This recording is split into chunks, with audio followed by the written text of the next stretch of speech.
नाम Samuel little और कारनामा इतना खतरनाक कि आप सुनेंगे तो दांतों तले उंगलियां दबा लेंगे। वो ऐसा सनकी सीरियल किलर था जिसने महज 30 साल की उम्र में ही 93 महिलाओं का कत्ल कर दिया था। वो इतने बेरहम तरीके से हत्या करता था कि 50 साल बीत जाने के बाद भी बहुत सी पीड़ितों की पहचान नहीं हो पाई है। वो डकैती और बलात्कार के कई मामलों में भी शामिल था। पुलिस अधिकारियों के मुताबिक गिरफ्तारी के बाद शुरुआत में सैमुअल लिटिल हत्याओं से इनकार करता रहा। उससे तकरीबन 700 घंटे तक पूछताछ की गई, जिसके बाद उसने अपना जुर्म कबूल किया। फिर उसने पुलिस को कई हत्याओं के बारे में बताया। इनमें उसने कुछ ऐसी हत्याओं के बारे में भी बताया जिनकी पुलिस के पास भी कोई जानकारी नहीं थी।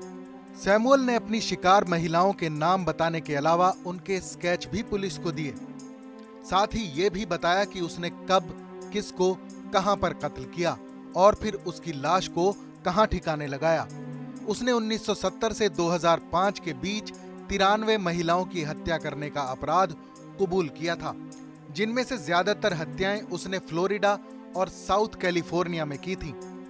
सीरियल किलिंग के इन मामलों की जांच करने वाले अधिकारी कहते हैं वो ऐसी 60 महिलाओं की हत्या की जांच कर चुके हैं जिन्हें सैमुअल लिटिल ने कत्ल किया था। बाकी जांच अभी स्केच की मदद से की जा रही है। ये स्केच सैमुअल ने जेल में ही बनाए थे। पिछले साल FBI ने कहा था कि सैमुअल ने जो कुछ भी कहा वो कभी गलत साबित नहीं हुआ। उसके सभी कबूलनामे विश्वसनीय यानी सही हैं। उसने अमेरिका के सभी अपराधियों को पीछे छोड़ दिया था। सैमुअल ने जिन महिलाओं की हत्या की, इनमें से ज्यादातर वेश्या या फिर गरीब घर की महिलाएं थीं।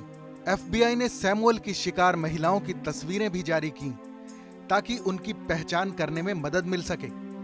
पुलिस अधिकारियों ने बताया था कि सैमुअल लिटिल कमजोर लोगों को अपना निशाना बनाता था, जिनमें सेक्स वर्कर के अलावा ड्रग यूजर भी शामिल थे। सैमुअल लिटिल एक प्रोफेशनल मुक्केबाज भी रह चुका था। वो कई बॉक्सिंग के मुकाबले जीत चुका था। वो कत्ल करने से पहले पीड़ित महिलाओं को घूंसे मारकर बेजान कर दिया करता था और फिर उनका गला दबाकर मार दिया करता था। मरने वालों के शरीर पर चाकू या गोली जैसा कोई घाव न होने की वजह से ये पता लगाना काफी मुश्किल होता था कि हत्या कैसे की गई। कई ऐसे मामले भी सामने आए जिनमें यह समझ लिया गया कि पीड़ित की मौत ज्यादा नशा करने या दुर्घटना की वजह से हुई होगी। सैमुअल लिटिल को साल 2012 में ड्रग तस्करी से जुड़े एक मामले में गिरफ्तार किया गया था और फिर उसे कैलिफोर्निया लाया गया, जहां उसका DNA टेस्ट करवाया गया। उसके DNA के मिलान से पुलिस ने लॉस एंजलिस काउंटी में 1987 से 1989 के बीच हुई 3 हत्याओं की गुत्थी सुलझाई थी।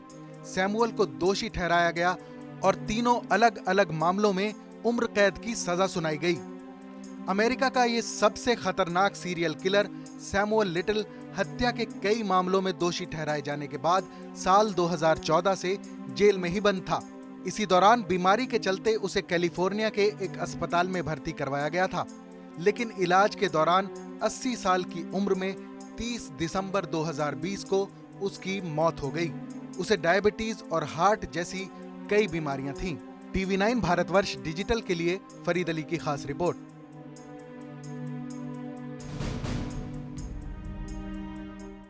परवाह देश की, सोमवार से शुक्रवार रात 10 बजे TV9 भारतवर्ष पर।